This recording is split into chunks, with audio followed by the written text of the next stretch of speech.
In what President Obama called a historic vote, the Senate today turned don't ask, don't tell into don't care. Senators voted overwhelmingly to repeal the 17-year-old policy that forbids openly homosexual men and women to serve in the military. 8 Republicans joined with Democrats. The president will sign the law within a few days. As Jeremy Hubbard explains, the vote means a final victory in the long and often bitter campaign for change. The yeas are 65, the nays 31. The motion to concur is adopted.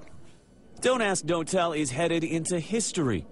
The Senate passed a bill to repeal the military's ban on gays serving openly in the armed forces. Supporters said the ban makes no sense.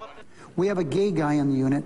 He's big, he's mean, and he kills lots of bad guys.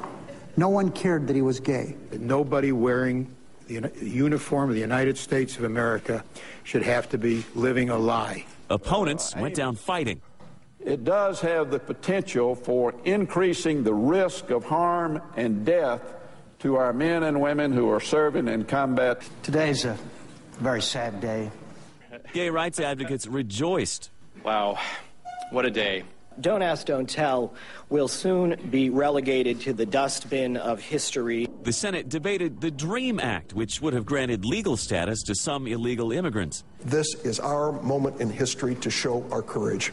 Opponents said the measure was backdoor amnesty that would encourage more illegal immigration. This bill is a law that, at its fundamental core, is a reward for illegal activity.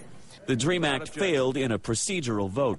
Senators are still grappling with the bill to guarantee health care for 9/11 responders in New York City and with the START treaty for a mutual reduction of nuclear arms with Russia. Jeremy Hubbard, ABC News.